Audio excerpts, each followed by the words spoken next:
March 1945. The Rhine River, Germany.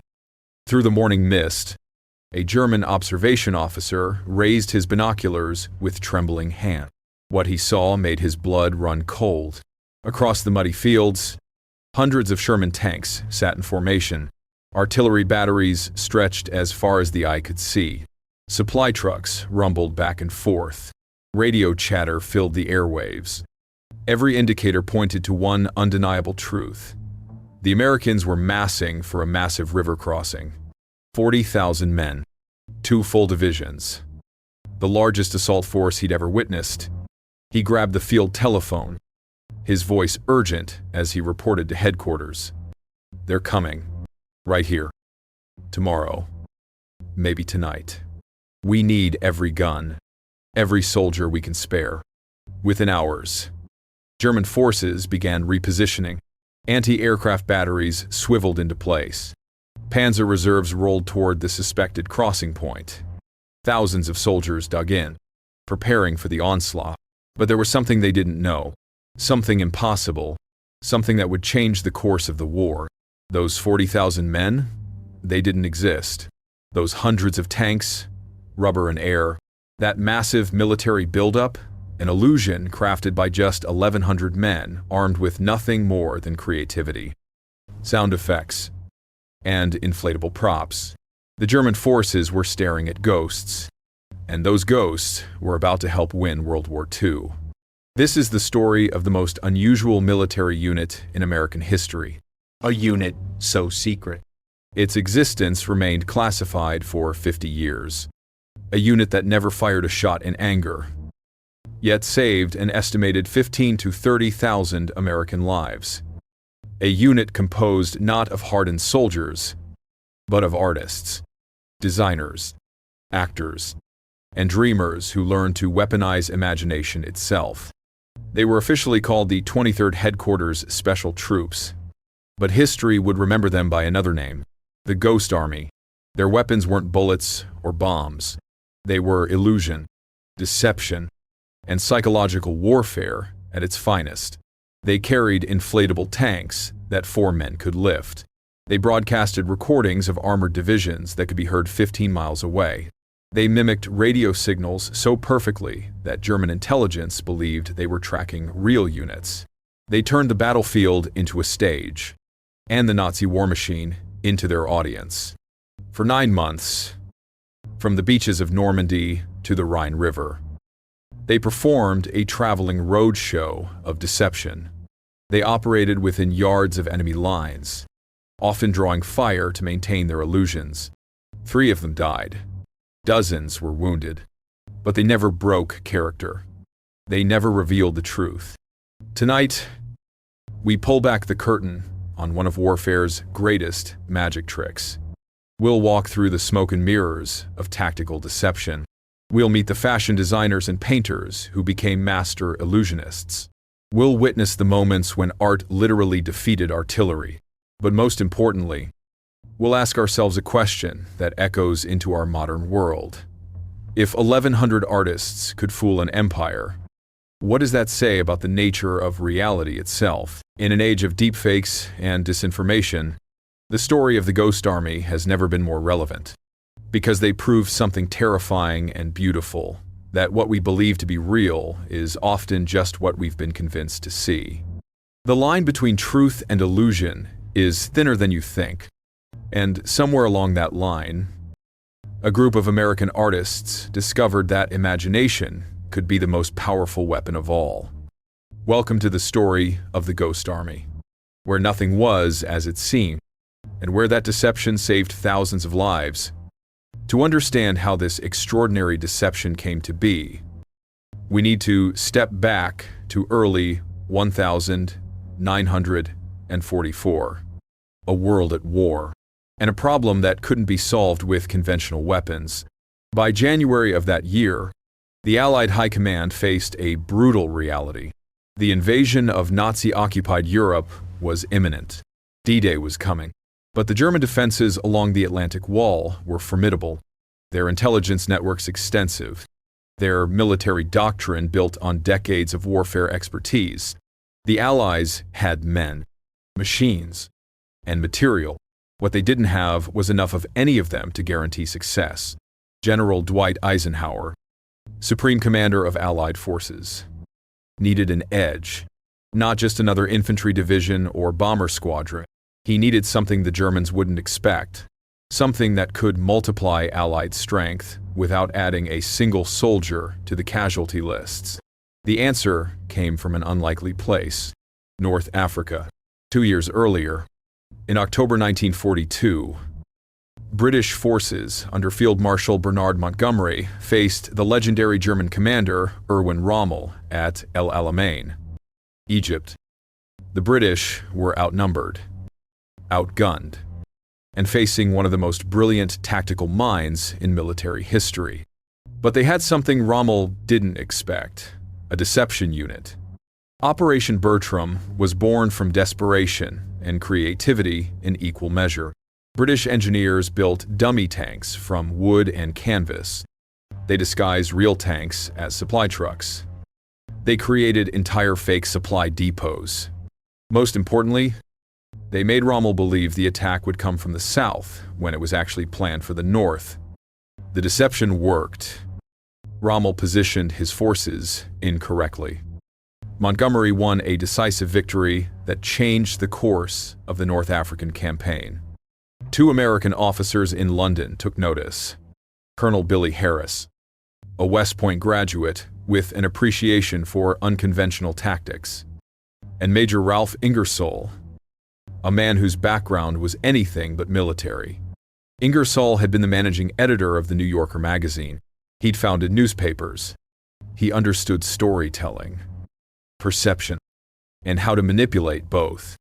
Together, they asked a radical question: what if America created its own deception unit, not just for a single battle, but as a permanent, mobile force capable of fooling the enemy across entire campaigns? In January 1944, the answer took shape.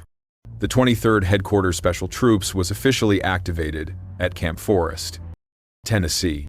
But this wouldn't be an ordinary military unit. The recruitment process alone was unprecedented. Instead of visiting boot camps and infantry training centers, recruiters headed to art schools: Cooper Union in New York, the Pratt Institute in Brooklyn, the Philadelphia Museum School of Industrial Art. They were looking for men with high intelligence scores. The unit would eventually average an IQ of 119, the highest in the Army. But more than that, they wanted creative minds.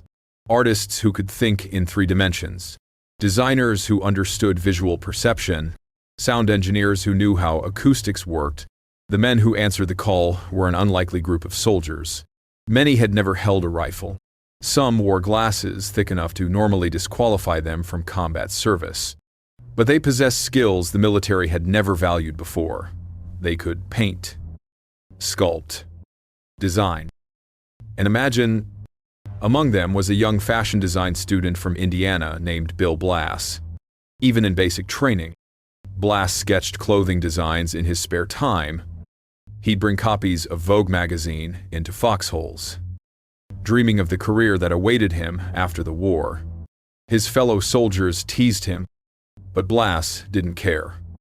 He understood something they didn't yet: that his eye for detail, his understanding of visual presentation, would become a weapon. Then there was Ellsworth Kelly, a quiet art student from the Pratt Institute. Kelly had specifically requested assignment to the 603rd Camouflage Engineers Battalion. He saw the war as a chance to study form, light, and deception on the largest canvas imaginable. Years later, he would become one of America's most celebrated abstract painters, his works selling for millions. But in 1944, he was just another private learning to turn art into military strategy. Art Kane, a future legendary photographer, Arthur Singer, who would go on to create some of the most famous bird illustrations in American natural history. These weren't typical soldiers. They were the creative class, drafted into a war that would teach them to use their talents in ways they never imagined. By March 1944, the unit had moved to Camp Pine in upstate New York, now known as Fort Drum. But they began training with equipment so bizarre that even they questioned whether it would work. The centerpiece was a collection of inflatable tanks, trucks, and artillery pieces made from rubberized canvas. Each piece weighed less than 100 pounds. 4 men could carry what appeared to be a 30-ton Sherman tank. Gasoline-powered air compressors could inflate them in 15 minutes. But the visual deception was only one element. The sonic component was even more revolutionary. Working with engineers from Bell Laboratories, the Army's most advanced research partner, a specialized unit recorded actual sounds from armored divisions at Fort Knox. Tank engines roaring to life, treads clanking across bridges, artillery batteries firing in sequence, officers shouting orders, even sergeants barking at soldiers to put out their cigarettes. These recordings were transferred to state-of-the-art wire recorders, the predecessor to magnetic tape. Each spool held 30 minutes of sound on 2 miles of magnetized wire. The playback equipment was mounted on half-track vehicles equipped with speakers that weighed 500 pounds each. These weren't just loudspeakers. They were acoustic weapons capable of projecting sound across 15 miles of battlefield.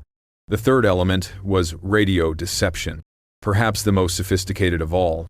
The signal company specialists learned to mimic the transmission patterns of real units. More impressively, they learned to copy the individual style, the fist, of specific radio operators. Every telegraph operator has a unique way of keying Morse code, as distinctive as a fingerprint. The Ghost Army operators became so skilled they could impersonate departed operators perfectly, making German intelligence believe they were still tracking the same unit even after it had moved hundreds of miles away. By May 1944, the Ghost Army was ready. 1,100 men, 4 specialized companies, an arsenal of inflatable equipment, sound effects libraries, and radio gear. They sailed for England, based near Stratford-upon-Avon, preparing for a mission unlike any in military history. They didn't know it yet, but they were about to become part of the largest deception operation ever conceived, the misdirection for D-Day itself. And after that, they would spend 9 months traveling across Europe, performing a deadly magic show where every mistake could cost thousands of lives. The artists had become warriors, but their weapons were stranger than anyone could have imagined. June 1942, the coast of Normandy, 2 weeks after D-Day. While the world's attention focused on the bloody beaches where thousands had died to secure a foothold in France, a smaller force made a Keter landing. 17 men from the Ghost Army waded ashore at Omaha Beach, carrying equipment that would have baffled anyone who saw it.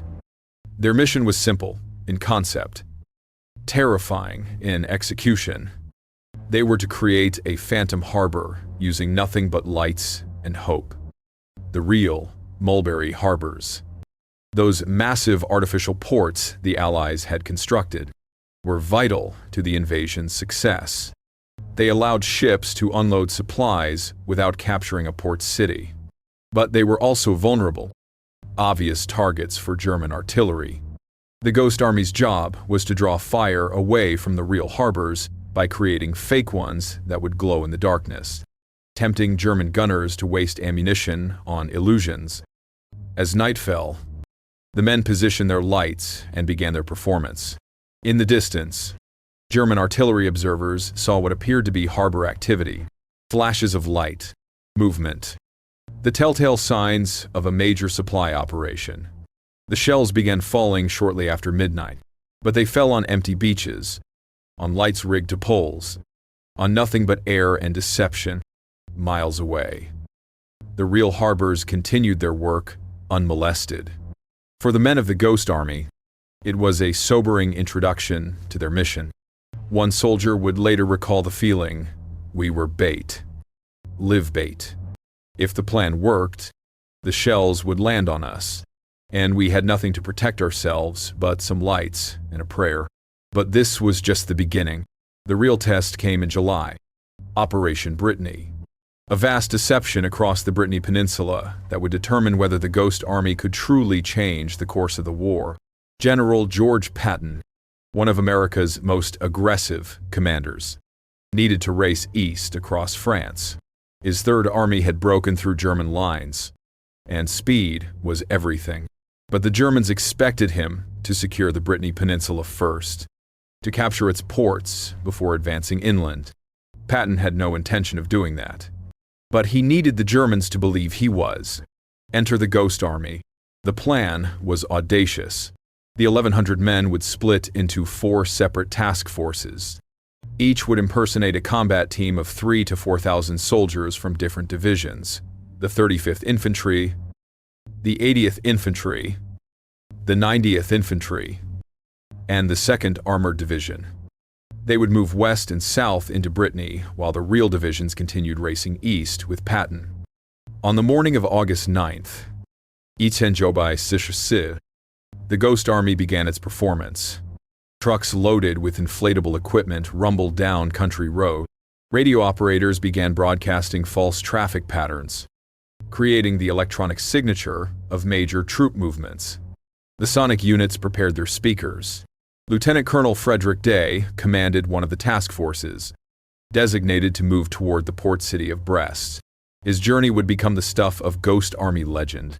Moving through recently liberated French countryside, his small unit encountered pockets of desperate German soldiers who hadn't yet received word of the Allied breakthrough.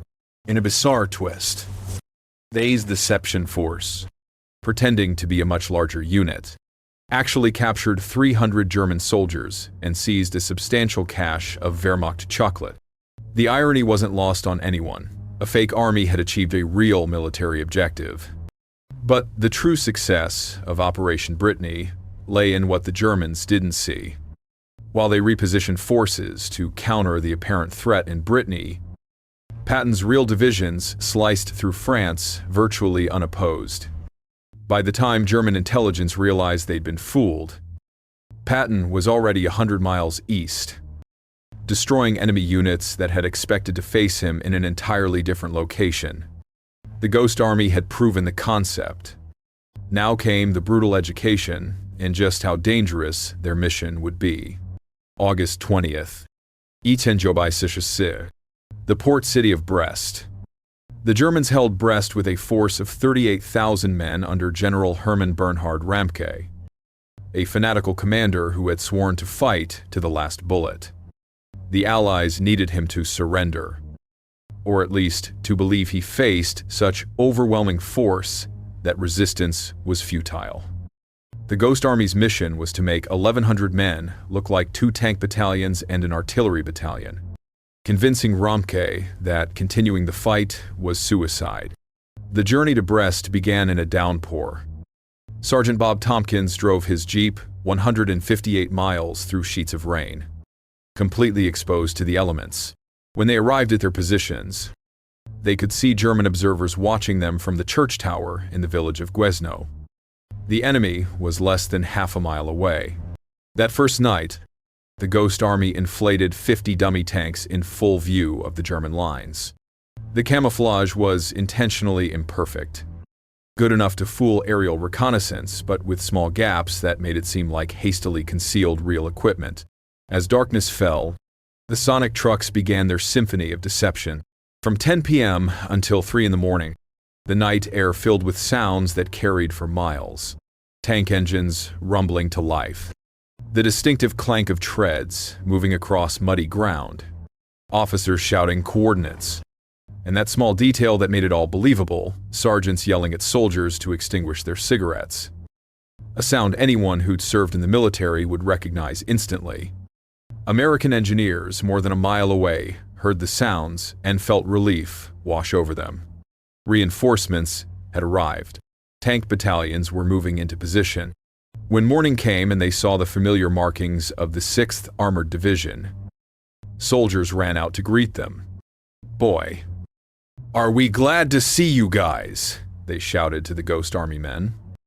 who smiled and waved back, never breaking the illusion. Corporal John Jarvie would remember that moment, with a mixture of pride and guilt.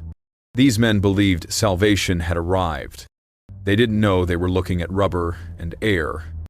For 3 nights, the sonic deception continued. The recordings played in carefully timed sequences, tanks arriving, harboring for the night, then moving to attack positions. Flash canisters simulated artillery fire, creating the visual signature of active gun batteries. The Germans responded exactly as planned, shifting between 20 and 50 of their deadly 88mm anti-tank guns to counter the phantom armored threat. But war has a way of punishing even the most careful plans, and the Ghost Army was about to learn that lesson in blood. On the night of August 24th, through a catastrophic failure in communication, a real tank company, Company D of the 709th Tank Battalion, moved to attack from the exact position where the Ghost Army had concentrated German attention. The response was immediate and devastating. German artillery had been ranging on that position for days, waiting for targets. Real targets. 5 Sherman tanks were destroyed in the first minutes. Men died in the fire and confusion. Jarvie, watching from his position with the Ghost Army, saw it happen. They never reached the line of departure. He would say decades later, his voice still heavy with the memory, they just got decimated.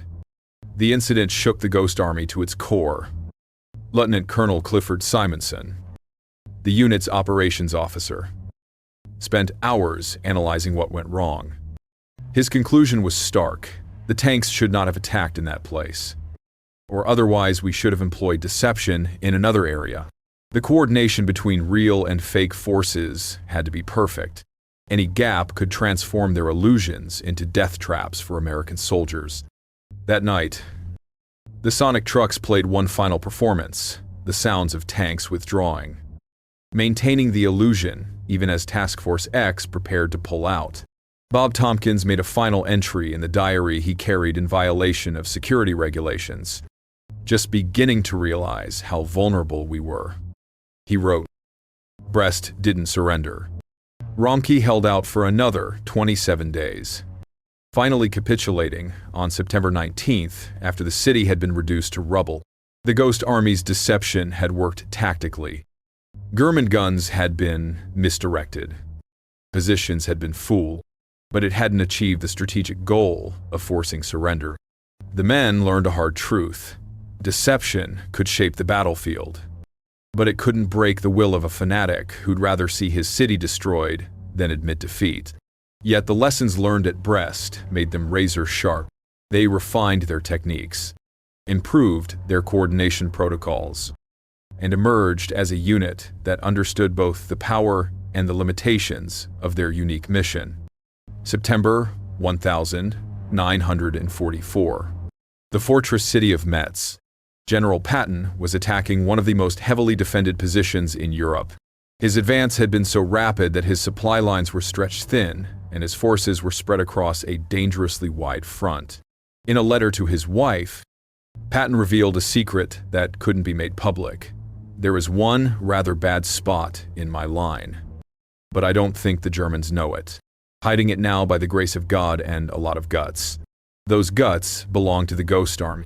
For 7 critical days in Operation Bedemberg, they held a gap in Patton's line with nothing but inflatable tanks and speaker systems. They created the illusion of a strong defensive position, where in reality only a skeleton force existed. The Germans, believing they faced significant resistance, never probed the line. By the time they might have discovered the truth, real divisions had arrived to plug the gap. Patton, who had been skeptical of the Ghost Army initially, became one of their strongest advocates. He understood what they'd done. They'd bought him time with smoke and mirrors, and time was the one resource no amount of firepower could create. Then came December, the Battle of the Bulge, Hitler's last desperate gamble. The German offensive through the Ardennes, caught the Allies by surprise. American forces in the Belgian town of Bastogne were surrounded, cut off, facing annihilation.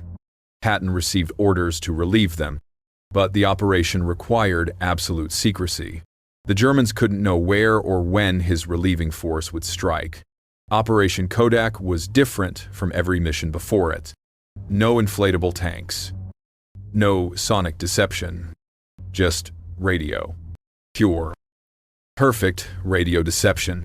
The Ghost Army operators began broadcasting false signals, suggesting Patton's forces were pulling back, going defensive, preparing to weather the German storm rather than counterattack. They mimicked the radio signatures of units that should have been moving toward Bastogne, but created the electronic impression they were retreating eastward. German intelligence. Monitoring every transmission, tracking every familiar radio operator's fist. Believed what they heard. When Patton struck toward Bastogne, the Germans were completely unprepared. The relief force punched through lighter resistance than expected. Bastogne was saved. Thousands of American soldiers surrounded in that frozen town owed their lives to a deception they would never know about. The Ghost Army had evolved from a visual trick into something far more sophisticated. They were manipulating the very information space the enemy relied on for decision-making. They were hacking perception itself. But their greatest challenge still lay ahead. Across the Rhine River, where the fate of thousands would rest on their ability to create their most elaborate illusion yet. March 1945. The Rhine River. Germany's last natural barrier. 9 months of bitter fighting had brought the Allied armies to this moment. Behind them lay the wreckage of Hitler's empire, burned-out cities, shattered divisions. A once mighty war machine grinding to a halt. Ahead lay the Rhine, and beyond it, the German heartland.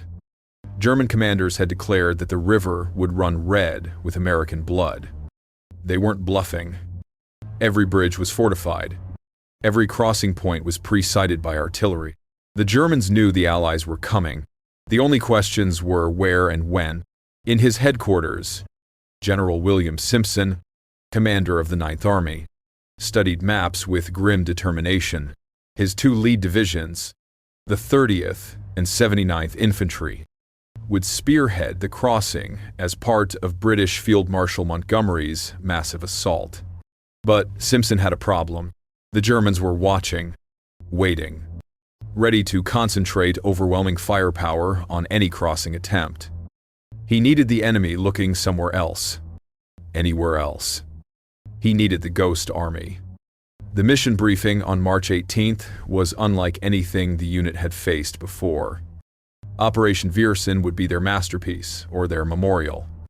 They would take 1,100 men and convince the Germans they were facing 40,000. 2 complete divisions. They would simulate a river crossing 10 miles south of the real assault, drawing German reserves away from Simpson's actual attack point. Every element of their repertoire would be deployed simultaneously. Visual deception, sonic manipulation, radio fraud, theatrical misdirection. It would be the largest, most complex deception they'd ever attempted.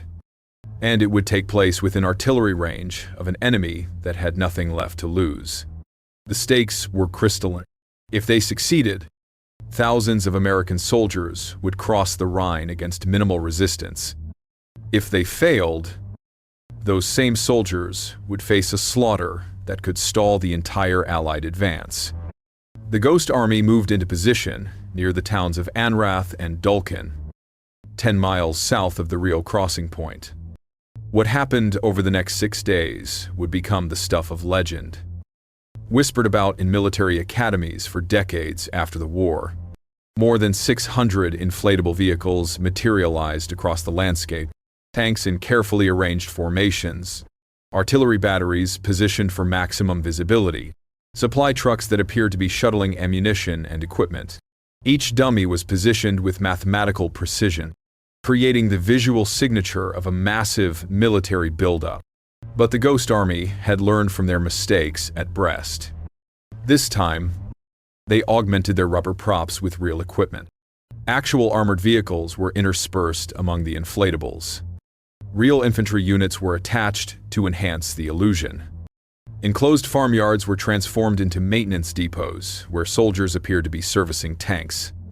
A forest became a motor pool where hundreds of vehicles seemed to be gathering. The attention to detail was obsessive, almost pathological.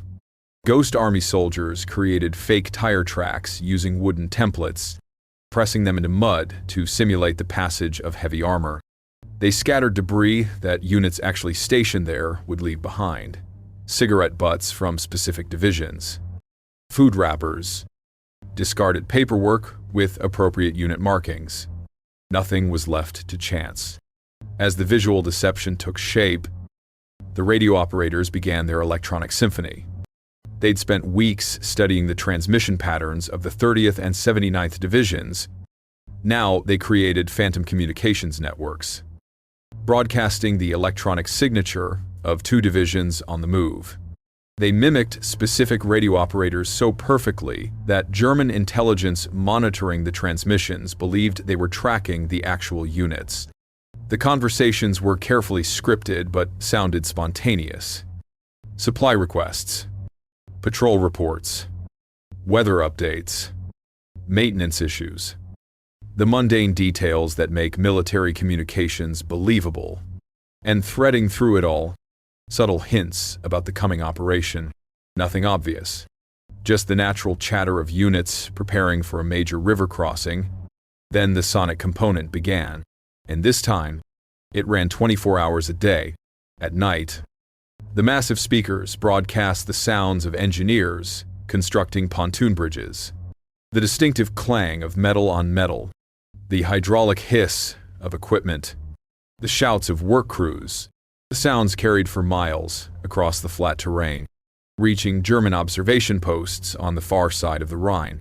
During daylight hours, the sonic units switched to sounds of heavy construction, bulldozers, pile drivers, the crash and clatter of major engineering projects. To anyone listening, it sounded like the Americans were building the infrastructure for a massive assault, supply depots, command posts, artillery emplacements. The theatrical elements, what the Ghost Army called atmosphere, added the final layer of authenticity. Soldiers wore the shoulder patches of the 30th and 79th Divisions. Officers drove vehicles with appropriate unit markings. Men visited local villages, drinking in bars where they knew German informants operated, talking just loudly enough about the coming operation, not revealing classified information. Just the kind of nervous chatter that soldiers always engage in before a major battle. Smoke generators created a haze over the area, suggesting the Americans were trying to conceal their activities. The irony was perfect. By appearing to hide something, they ensured the Germans would believe something was there to hide. For 5 days and nights, the performance continued without interruption. The Ghost Army soldiers worked in shifts, maintaining the illusion around the clock. They were exhausted, running on adrenaline and the knowledge that thousands of lives depended on their success. On March 13th, reality pierced the illusion with brutal force. The deception had worked too well. German artillery commanders, convinced they faced a genuine threat, ordered concentrated fire on the suspected assembly areas. The shells began falling at dawn. Not probing fire, not harassment. A full artillery barrage designed to destroy the American divisions before they could launch their attack. The Ghost Army soldiers scrambled for cover as the ground erupted around them. Shrapnel screamed through the air. The concussion waves from high-explosive shells threw men to the ground. This wasn't like the simulated dangers they'd faced in training. This was actual combat. And they were armed with nothing heavier than .50 caliber machine guns. 3 men died that day. Dozens more were wounded. Some severely. One survivor would recall it decades later, his voice still shaking. There were people probably no more than 20 or 30 feet away from me, that lost limbs because of shrapnel just falling all over. The inflatable tanks took hits, great gaping holes torn in the rubber. But even under fire, the Ghost Army maintained their deception. They rushed out between barrages to patch the dummies, to keep the illusion alive. Because they understood something profound. The fact that the Germans were shooting meant the deception was working. The enemy believed, and belief was what would save lives 10 miles to the north. The night of March 23rd arrived with a tension that could be felt across the entire front. In the real assembly areas, the 30th and 79th Divisions made final preparations. Assault boats were positioned. Artillery batteries registered their targets. Medics prepared for casualties. Every soldier knew that crossing a defended river was among the deadliest operations in warfare. 10 miles south, the Ghost Army performed their final act. The sonic trucks played their loudest program yet. The sounds of boats launching, of motors starting, of a river crossing, beginning. Flash canisters simulated artillery preparation fire, lighting up the night sky. Radio operators broadcast frantic traffic, suggesting the assault was underway. At 2 in the morning of March 24th, the real crossing began. The landing craft hit the water, carrying nervous men who expected hell. They'd been told the Germans would fight for every foot of the river, that casualties would be severe, that some boats wouldn't make the far shore. But the resistance they met was scattered, disorganized, almost half-hearted. German units were undermanned. Their attention and resources focused 10 miles south, where they believed the main attack was happening, where, in reality, 1,100 artists were creating the illusion of an army. By dawn, both divisions had established solid beachheads on the German side of the Rhine. Casualties were remarkably light. Engineers began constructing real bridges to bring armor across. The door to Germany's heartland had been opened at a fraction of the expected cost in blood. Standing on a hill, overlooking the real crossing site, were 3 men who represented the pinnacle of Allied power: Supreme Commander Dwight Eisenhower, British Prime Minister Winston Churchill, and Field Marshal Bernard Montgomery. They watched the operation unfold with satisfaction, knowing that history was being made. None of them could see the Ghost Army's position, but they knew it was there, and they knew what those men were doing. General Simpson later issued a commendation that captured the essence of what had occurred: the careful planning, minute attention to detail, and diligent execution of the tasks to be accomplished by the personnel of this organization reflect great credit on this unit. But perhaps the real measure of success came from German intelligence reports captured after the war. They showed massive troop concentrations at Anrath and Dulken. They detailed preparations for a major river crossing at that location. They recommended, and German commanders had followed through, the repositioning of significant forces to counter the threat, a threat that existed only in rubber, recording, and radio waves, a threat that 1,100 men had conjured from imagination and technical skill, a threat that had saved thousands of lives by being nothing but smoke and mirrors. Operation Viersen was complete. The Ghost Army had delivered their greatest performance, and the audience, the German military machine, had believed every moment of it. So the question becomes, how did it work? How did 1,100 men with rubber tanks and sound effects fool one of the most sophisticated military machines ever assembled? The answer is far more complex and unsettling than simple trickery. The first theory centers on the psychology of perception itself. The Germans weren't just being fooled by what they saw and heard. They were being fooled by what they expected to see and hear. Intelligence analysts call this confirmation bias, the human tendency to interpret new information as confirmation of existing beliefs. German intelligence had spent years building models of how American forces operated. They knew divisional structures, deployment pattern, the logistical signatures of major operations. When they detected those signatures around Anrath and Dulken, Their minds filled in the gaps. The inflatable tanks weren't perfect replicas up close, but from a quarter-mile away, through binoculars or aerial reconnaissance, they looked exactly like what the Germans expected to see. So that's what they saw. The radio deception exploited this even more deeply. German signals intelligence had been tracking American units for months. They'd cataloged the unique transmission style of individual radio operators, built profiles of communication patterns, mapped the electronic landscape of the American military. When Ghost Army operators mimicked those patterns perfectly, German analysts didn't question what they were hearing. It fit their model. It confirmed their expectations. It must be real. This psychological dimension raises a disturbing question. How much of what we perceive as reality is actually just our expectations being confirmed? The Ghost Army proved that with enough understanding of how an enemy thinks, you can make them see almost anything.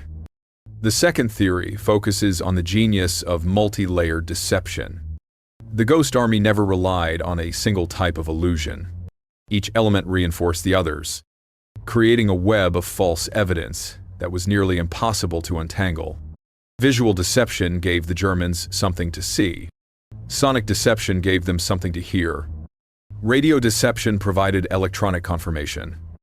Theatrical elements, the atmosphere, added human authenticity. Each layer made the others more believable. A German observer might doubt inflatable tanks. But when those tanks were accompanied by the sounds of armored vehicles, confirmed by radio traffic, and supported by soldiers wearing appropriate unit insignia drinking in local bars, doubt evaporated. It was a symphony of lies, each instrument playing its part in perfect harmony. And, like any good magic trick, it worked because the audience was looking at the whole picture, not examining each element individually. Military historians have noted something profound about this approach. The Ghost Army was practicing what we now call information warfare. They weren't attacking German soldiers. They were attacking German decision-making processes. They were poisoning the information stream that commanders relied on to make strategic choices. Every false signal, every dummy tank, every recorded sound was a data point that fed into German intelligence analysis. And because the data looked legitimate, the analysis led to wrong conclusions. In our modern world of deepfakes, coordinated disinformation campaigns, and algorithmic manipulation, this concept feels terrifyingly familiar. The Ghost Army was doing in 1944 what we worry about adversaries doing today, making us believe in realities that don't exist. The third theory is more pragmatic and darker. By 1945, the Germans were losing, and losing armies make mistakes. The Wehrmacht that faced the Ghost Army at the Rhine was not the confident, well-equipped force that had conquered Europe in 1940. It was exhausted, undermanned, running low on everything from fuel to hope. German aerial reconnaissance was virtually non-existent by March 1945. Allied air superiority meant that German planes rarely flew over American position. When they did, they were hunted mercilessly. This meant German intelligence was operating partially blind, forced to rely more heavily on radio intercepts, ground observers, and captured documents. The Ghost Army exploited this vulnerability perfectly. Their deceptions worked better late in the war, precisely because the Germans had fewer ways to verify what they were seeing. Combat fatigue played a role too. Soldiers who've been fighting for years, who've watched their armies retreat across a continent, who know the war is lost. These are not soldiers at peak analytical ability. Shell shock, sleep deprivation, constant stress. All of these factors make people more susceptible to believing what they're told rather than questioning it. One captured German document from late March 1945 mentioned American deception units using inflatable equipment. But the officer who wrote it couldn't determine which units were real and which were fake. In the fog of war, with incomplete information and dwindling resources, The Germans had to assume everything might be real. And assumptions are exactly what the Ghost Army was designed to exploit. The fourth theory acknowledges the role of pure chance. The Ghost Army was lucky in ways they couldn't have predicted or controlled. If a German patrol had stumbled across an inflatable tank during setup, if a spy had been in the right place at the right time, if weather conditions had been different, the entire deception could have unraveled catastrophically. At Brest, German observers in the church tower at Gwezno watched the Ghost Army inflate their dummy tanks. They were close enough to have seen the truth with decent optics. But they didn't come down to investigate. Why? We don't know. Perhaps they assumed no one would be foolish enough to set up fake equipment in plain sight. Perhaps they believed what they expected to believe. Perhaps they simply didn't care enough to check. The Ghost Army was, in many ways, incredibly fortunate. Luck also meant that the few times German intelligence did catch glimpses of the truth, those reports were dismissed or lost in the chaos of military bureaucracy. One German deserter reportedly told interrogators about seeing American inflatable tanks, but no one believed him. He was written off as confused or lying. The truth was too bizarre to be credible. This raises a philosophical question. Is luck just another form of skill? The Ghost Army created conditions where luck was more likely to favor them. They operated at night when verification was harder. They chose positions where German patrols were unlikely. They moved quickly, never staying in one place long enough for the enemy to thoroughly investigate. Perhaps what looked like luck was actually sophisticated risk management. The fifth theory celebrates the obsessive attention to detail that defined Ghost Army operations. These weren't amateurs playing soldier. They were professionals who understood that deception only works when every element is perfect. Consider the fake tire tracks they pressed into mud, or the way they scattered debris that real units would leave behind, or how they practiced radio transmissions until they could mimic individual operators' keying styles, or the sonic recordings that included not just tank sounds but officers swearing, soldiers complaining. All the small human details that make a scene believable. One Ghost Army veteran later recalled using chicken feathers to create the visual effect of dust clouds when moving equipment. Chicken feathers. That's the level of creative problem-solving these men brought to their missions. They weren't following a manual. They were inventing deception techniques in real time, adapting to each new challenge with whatever materials they could find. This perfectionism extended to maintenance. When German artillery punched holes in inflatable tanks during Operation Viersen, Ghost Army soldiers risked their lives between barrages to patch the dummies, not because the dummies were valuable equipment, but because maintaining the illusion was the mission. A deflated tank would reveal the deception. So they patched them, kept them inflated, maintained the show even as shells fell around them. But perhaps the most important question is one that remains partially unanswered.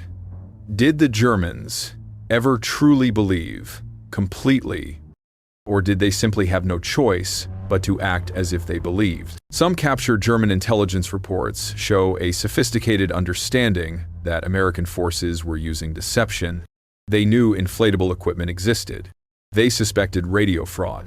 But knowing deception is happening and identifying specific instances of it are very different challenges. In the uncertainty of combat, German commanders had to defend against every potential threat, real or fake. The Ghost Army understood this. They didn't need the Germans to be completely fooled. They just needed to create enough doubt, enough uncertainty, that German forces would be positioned incorrectly when the real attack came. This is perhaps the most brilliant aspect of their success. The Ghost Army won not by creating perfect illusions, but by weaponizing uncertainty itself. In warfare, doubt is paralysis, and paralysis is defeat. One detail has emerged from declassified documents that adds a final layer to this story. After the Rhine crossing, American intelligence found German maps showing massive troop concentrations at Anrath and Dulken, arrows indicating planned defensive positions, notes about American divisional strength. The Germans hadn't just fallen for the deception in the moment.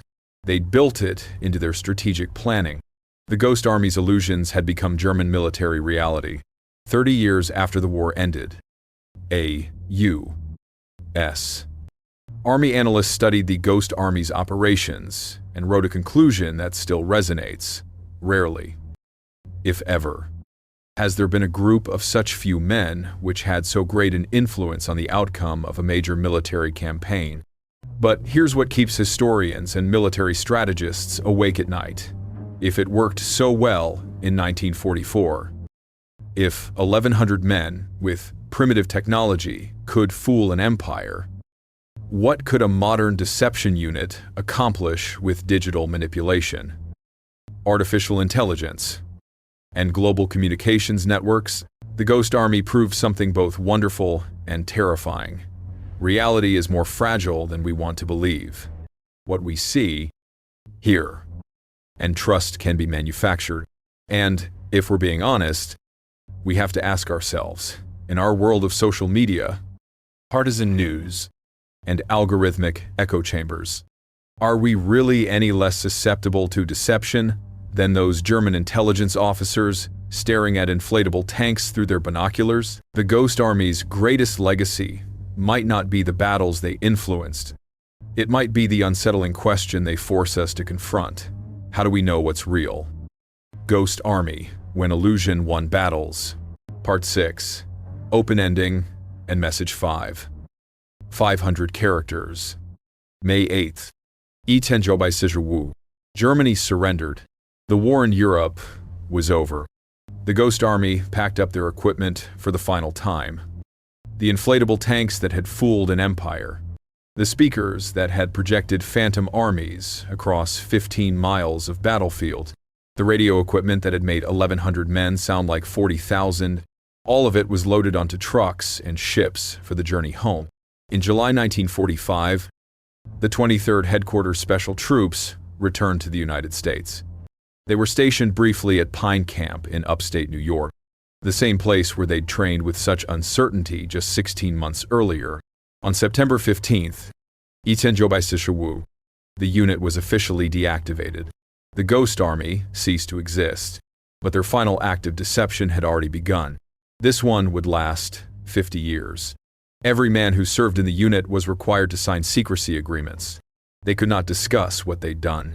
They could not tell their families, their friends, not even other veterans. The techniques they'd pioneered, the equipment they'd used, the missions they'd accomplished, all of it was classified at the highest levels. As far as the official record was concerned, the Ghost Army had never happened. The inflatable equipment was burned in a massive bonfire somewhere in France.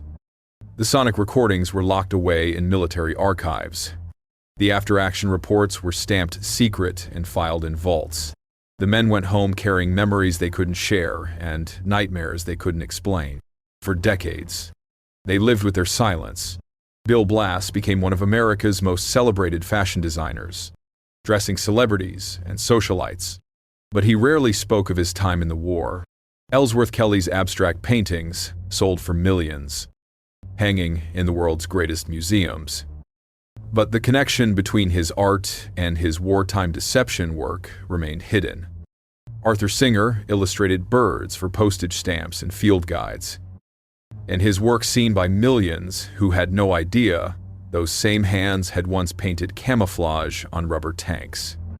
In 1985, a brief article in Smithsonian Magazine mentioned the Ghost Army for the first time. A few veterans began quietly sharing their stories. But it wasn't until 1996, more than 50 years after the war ended, that the operation was officially declassified. By then, most of the men were in their 70s or 80s.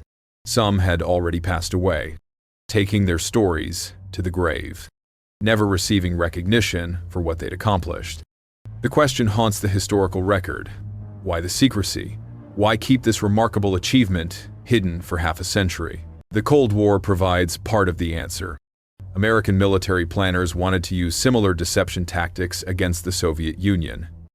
Revealing the Ghost Army's methods would have taught potential enemies exactly what to watch for. In the chess game of nuclear standoff, deception remained a viable strategy. Perhaps it still is. But there's another possibility, one more unsettling.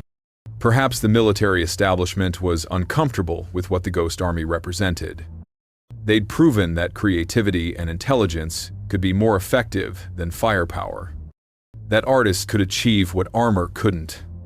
That a tiny unit of unconventional thinkers could influence the outcome of major campaigns. This didn't fit the traditional military narrative of strength through overwhelming force. Whatever the reason, the silence robbed these men of recognition they'd earned. 3 Ghost Army soldiers died in the line of duty. Dozens more were wounded. All of them risked their lives in a mission that required them to draw enemy fire. And for 50 years, their country couldn't officially acknowledge their sacrifice. The recognition, when it finally came, was bittersweet. In 2013, PBS aired a documentary about the Ghost Army, bringing their story to a wide audience for the first time. Veterans, now in their late 80s and 90s, finally heard the words they'd waited decades to hear. Thank you for your service. In 2022, 77 years after the war ended, President Joe Biden signed legislation awarding the Congressional Gold Medal to the Ghost Army. It's one of the highest civilian honors in America. The ceremony took place on March 21st, in the Capitol Building in Washington, D.C. Only 3 Ghost Army veterans were still alive to attend. One of them was 100 years old. They stood before Congress and the nation, finally receiving the recognition they'd been denied for so long. Senator Ed Markey spoke at the ceremony. The soldiers of the Ghost Army were not only men of muscle, they were men of the mind. They were creative, original thinkers who used art and imagination to wage battle with the enemy. But perhaps the most profound legacy of the Ghost Army isn't found in medals or monuments. It's found in the uncomfortable questions they force us to ask. In an age where artificial intelligence can generate fake videos indistinguishable from reality, where social media algorithms create customized versions of truth, where nation-states wage information warfare against each other's populations, the Ghost Army's story feels less like history and more like prophecy. They proved that reality is negotiable, that perception can be manufactured, that with enough skill and understanding of human psychology, you can make people believe almost anything. In 1944, this was a weapon used to save lives. Today, these same techniques are used to manipulate elections, spread disinformation, and undermine trust in shared reality itself. The Ghost Army showed us something we'd rather not admit. We're all vulnerable to deception. Not because we're stupid, but because we're human. We see what we expect to see. We believe what confirms our existing beliefs. We trust patterns that feel familiar. These psychological tendencies help German intelligence officers mistake rubber for steel. What makes us think we're immune to similar manipulation today? On the night of March 24th, 2 divisions crossed the Rhine River with minimal casualties. Thousands of mothers welcomed their sons home instead of receiving folded flags. Those men never knew that 10 miles south, artists and engineers had saved their lives with nothing but imagination and technical skill. How many other times has reality been shaped by forces we don't see? How many victories have been won by illusions we never detected? How many times have we been the German observers, staring through binoculars at something we believed was real, never questioning whether it might be nothing but air and canvas? The Ghost Army's final deception might be the most successful of all, making us believe we've learned their secrets. The techniques are declassified. The equipment is in museums. The story has been told, but the deeper truth remains elusive. In a world where information is power and perception is reality, the Ghost Army's legacy asks us to question everything, not with paranoid suspicion, but with intelligent skepticism. They proved that the line between truth and fiction is thinner than we want to believe.